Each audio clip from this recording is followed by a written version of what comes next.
leave that there and take you over to the AFP, who are making an announcement. Police Service Acting Assistant Commissioner Cole Briggs and New South Wales Police Force Assistant Commissioner Michael Fitzgerald. Today I will be outlining details of an investigation that will be deeply distressing for many in our community. I know this news will seem unfathomable, and we know there will be many questions. We will answer as many questions as we can.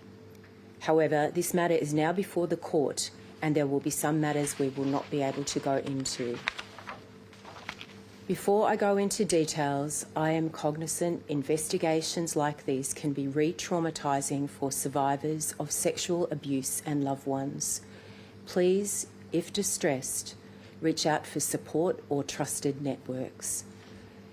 Today, I can outline the details of Operation Tenterfield, an investigation that has led to a former childcare worker being charged with 1,623 child abuse offences against 91 children, including 136 counts of rape and 110 counts of sexual intercourse with a child under 10 in Brisbane, Sydney and overseas between 2007 and 2022. The case is scheduled for a mention in the Brisbane Magistrates Court on the 21st of August 2023. We allege these offences happened at 10 childcare centres in Brisbane between 2007 and 2013 and 2018 to 2022. An overseas location in 2013 and 2014, and one centre in Sydney between 2014 and 2017. All the children allegedly offended against were prepubescent girls. We allege the 45-year-old man from the Gold Coast recorded all his alleged offending on his phone and cameras. The AFP is highly confident that all 87 Australian children who were recorded in the alleged child abuse material have been identified. The parents of all the children, the Australian children recorded in the alleged child abuse material, have been informed of the investigation. Some of the individuals identified in the alleged child abuse material are now aged over 18 years and have been informed. Can I please underscore that message to parents and carers?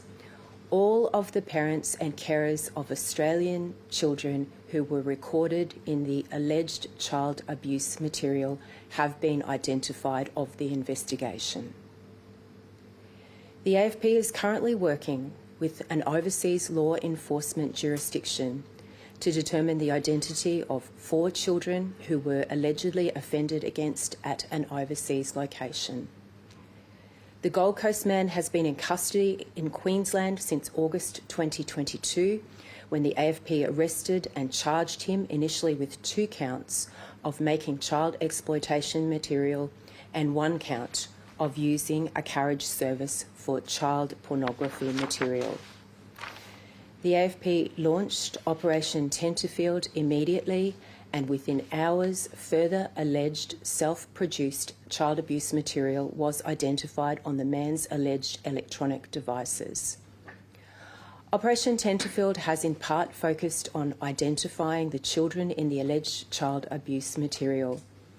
In September 2022, the AFP coordinated a joint agency task force with the Queensland Police Service at the AFP-led Australian Centre to Counter Child Exploitation to review nearly 4,000 seized images and videos the man had allegedly created.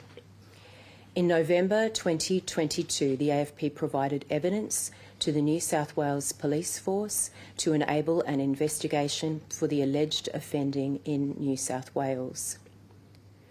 We have been working tirelessly since August last year to identify the children in the alleged child abuse material.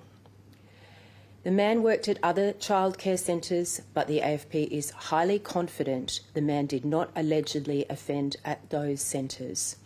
Law enforcement has been working very closely with all the relevant childcare centres for the past year, and we thank them for their cooperation. Operation Tenterfield has been complex and has involved highly skilled victim identification specialists. Up to 35 members have been involved in the investigation since August 2022. The AFP thanks the Queensland Police Service and the New South Wales Police Force for dedicating resources to the investigation. The genesis of Operation Tenterfield is linked to Queensland Police Service locating alleged child abuse images and videos on the dark web in 2014. Queensland Police Service posted them on an international victim identification database, seeking assistance from the global victim identification community. The AFP and other agencies examined the images, but they contained few distinguishable clues for investigators to follow. But in August 2022, the AFP was able to trace objects identified in the background of the alleged images and videos posted on the dark web between 2013 and 2014 to a Brisbane childcare centre. Following inquiries with the childcare centre, the AFP executed a search warrant on the 20th of August 2022 in Brisbane and arrested the man in Brisbane's southwestern suburbs about 1 a.m. on the 21st of August. He was charged with making and distributing child abuse material that was allegedly posted on the dark web. Over the next 48 hours, the AFP executed 2 further search warrants, including at the man's Gold Coast home, and seized electronic devices allegedly containing child abuse material created by the man. The AFP, working with our law enforcement partners and support services, has ensured parents and carers have received as much information as possible as this investigation continues. The AFP and our partners never gave up trying to identify the alleged offender and the children in the alleged child abuse material. Given there were so many alleged images and videos of children recorded over 15 years of the alleged offenders on the alleged offenders' devices, the process of identification took time, skill, and determination. While I am extremely proud of law enforcement's persistence and their unwavering dedication to identify this alleged offender and stop further abuse, this is chilling news. More broadly, it is with a heavy heart that the AFP and other law enforcement dedicate so much time and resources to prevent and take action against individuals who commit heinous crimes against children. There is not much solace I can give parents and children who have been identified under Operation Tenterfield, but I can tell you we never gave up and we never will when it comes to protecting children. Thank you, and I will now hand over to Acting Assistant Commissioner Cole Briggs. Good morning. In February 2014, investigators from QPS Task Force Argos, monitoring activity on the darknet, located images of victim children being shared. An extensive examination was launched to identify these children. There are a number of significant challenges in an investigation of this nature. The QPS and our partners never gave up trying to identify the alleged offender and the children in the images. Fortunately for investigators, everything that someone does online leaves a trace. As technology advanced, Argos engaged the support of the Joint Agency Victim Identification Task Force at the Australian Centre to Counter Child Exploitation, where agencies work together to help identify these children, their family and the alleged offender. As a result, the investigations led AFP detectives to make this arrest, one with the assistance of detectives from Argos. The 45-year-old man was subject to 2 reports in Queensland, one in 2021 and another in 2022. Both reports were subject to investigation. However, there was insufficient evidence to take action against any person based on the evidence available to investigators at that time. Following the arrest of the offender in these matters, an internal review was conducted into both investigations. This review confirmed that the matters were appropriately investigated, that there was insufficient evidence available to investigators to take action against any person at that time, and they were conducted in accordance with QPS policy. As the matter is now before the court, we are unable to make any further comment on specific cases at this time in relation to those two matters. It is our priority to ensure that we maintain the integrity of court proceedings and to bring justice for the children and their families. This is horrific and extensive alleged offending, and I know this will have an impact on all Queenslanders and Australians. I commend each and every investigator for their relentless work to put this alleged offender before the court. This is another example of how unity between policing jurisdictions in a dedicated investigation can lead to an outcome like this, even in the most complex investigations. Thank you. Good morning.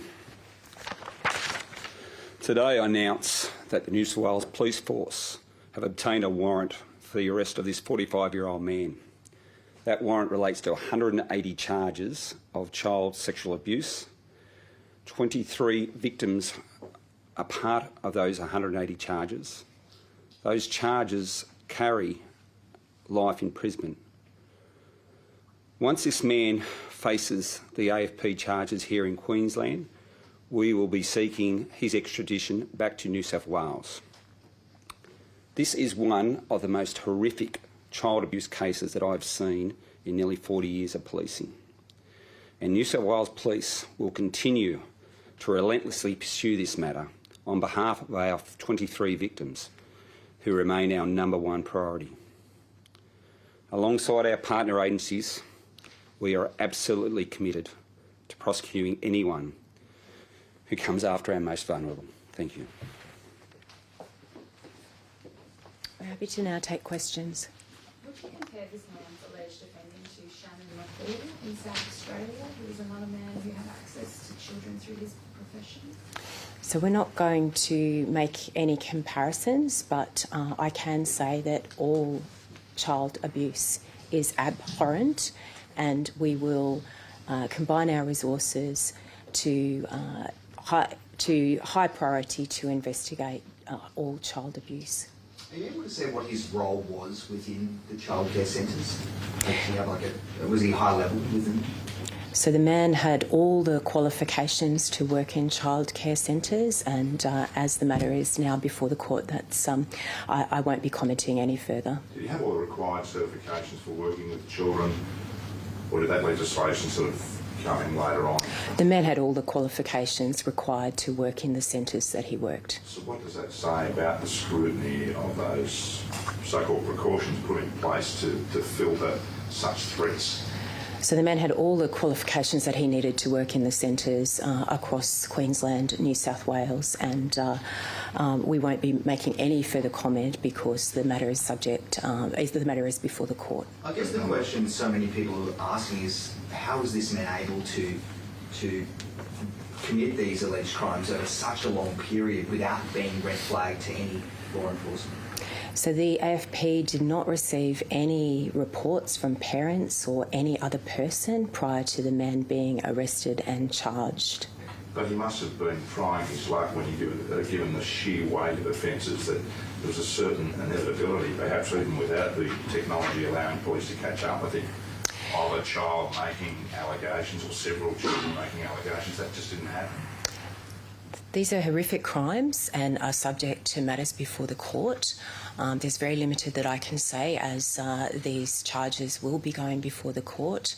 But the AFP never gave up, and our partners never gave up in terms of identifying all of the children, and we're highly confident that all of the children who are subject to the material recorded, the recorded child abuse material, have been identified and contact made with parents and carers. Given what's likely to be lengthy proceedings in terms of the sheer weight of offences and the fact that it will move from Queensland to New South Wales for further court action, is it fair enough to say that police won't be waiting for the conclusion of these proceedings to make recommendations to Queensland and New South Wales governments about how that scrutiny, the process of scrutinising people who work with children can be improved. Is it fair enough to say you're going to get proactive on that without waiting for the court proceedings in this matter to finish? So these are complex matters and they are before the court, and the court processes need to take its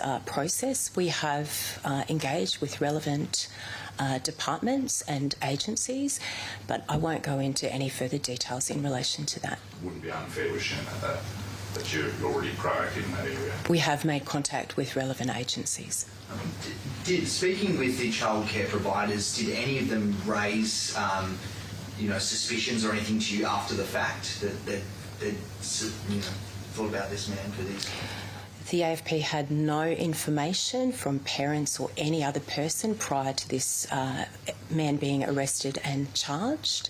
And the childcare centres have been cooperative with the police during our inquiries. Were they surprised at all by the allegations that have come through, though? Look, I'm not going to comment upon the reactions of the childcare centres. I will say that they have been entirely cooperative with our investigation. Queensland Corrective Services had to go to extraordinary lengths to protect this alleged offender in custody. I won't make any comment in relation to that. 87 children were recorded. Are you able to break down, he's got 110 counts of sexual intercourse with a child under 10. Do we know how many children that was, or was it a couple of children multiple times? Look, I don't have the breakdown of all of those charges, but we're very happy to provide some further analysis to you. What was the youngest age of a child affected? So I'm not going to make any comment on that out of respect for the victims. All the victims were prepubescent children. All the victims were girls. Nick, can we just get a couple of questions to you? New South Wales, you mentioned the historic nature of this disturbing level of offending. You're a very experienced investigator. What was your reaction personally to the nature of what the police were uncovering as investigations continued? It's beyond the realms of anyone's imagination what this person did to these children. I can only say that you try not to be shocked after a long period of time in the police and crime reporting, but this is a horrific case, and I'd like to thank the AFP and the Queensland Police for bringing this information to the New South Wales Police so we can bring him before the courts and our victims can get justice. And this only came to police's attention because of those videos on the dark web that just happened, I suppose, to be linked to what unravelled into this huge case. Yeah, the AFP undertook a very, very thorough investigation with the Queensland Police Force when that first uncovered, and as a result of that great work, our victims were identified through a hard drive that was found during one of the search warrants. We've seen what improvements in DNA technology have done over the years in terms of solving cold cases, and the federal police always talk of the constant challenge of keeping up with the dark web technology. How far ahead did this offender allegedly get ahead of the game, as it were, in terms of his knowledge of technology and the workarounds? I couldn't go into his understanding of technology. It's something that all police agencies tackle and put a huge amount of resources into to combat not only child abuse but drug-related crime that occurs on the dark web. What country were the other children in?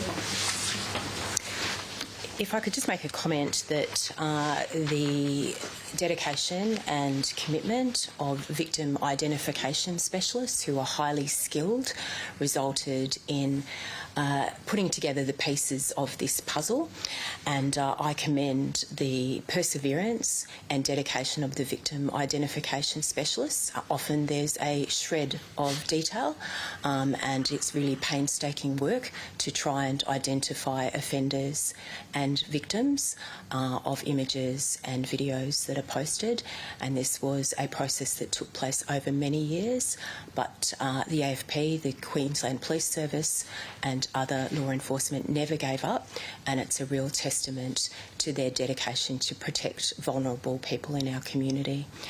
Now, in relation to the overseas charges, they are in an overseas country. We are engaging with foreign law enforcement agencies, and as those inquiries are progressing, that's all that I'm prepared to say.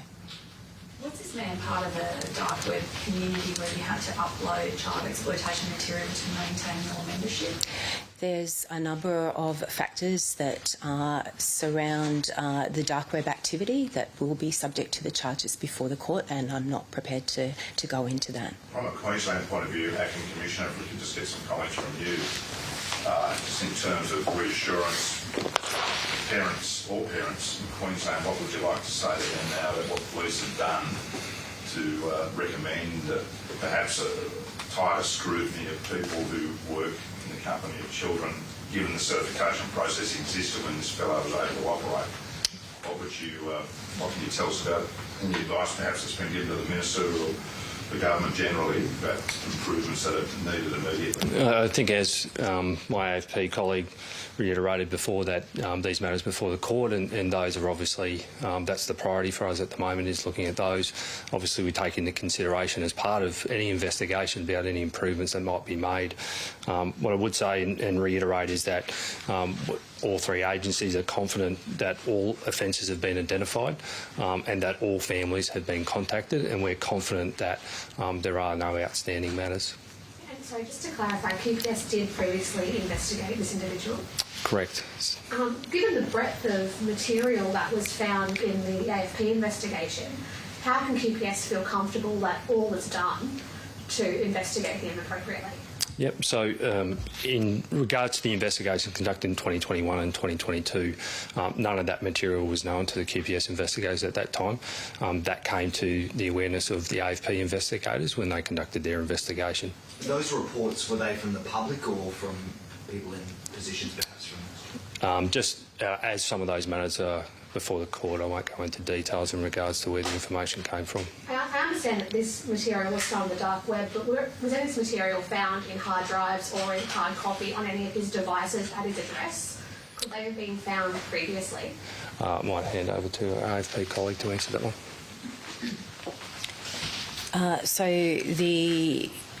After the search warrant and the offender was arrested by police, a joint task force was formed involving the AFP, the Queensland Police Service, and that was conducted at the AFP-led Australian Centre to Counter Child Exploitation, where some 4,000 images that were seized from the offender's phone and cameras were examined, and that led the process of the identification of the alleged victims in this matter.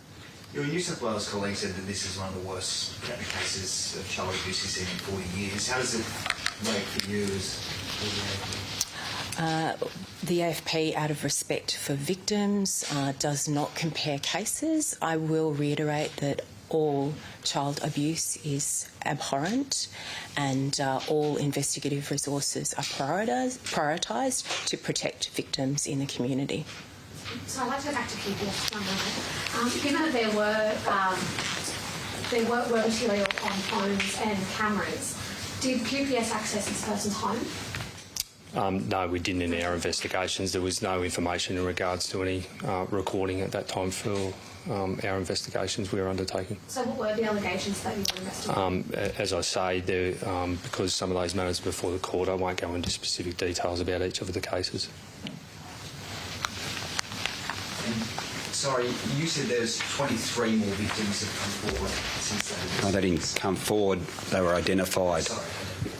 Yeah, so one of the things that I am pleased about in regards to this investigation is that we will not be calling on any of those 23 victims to give evidence. We're basing our case on the evidence that was obtained through hard drives and evidence that came through a very, very thorough New South Wales police investigation. So minimising the re-traumatisation. 100%.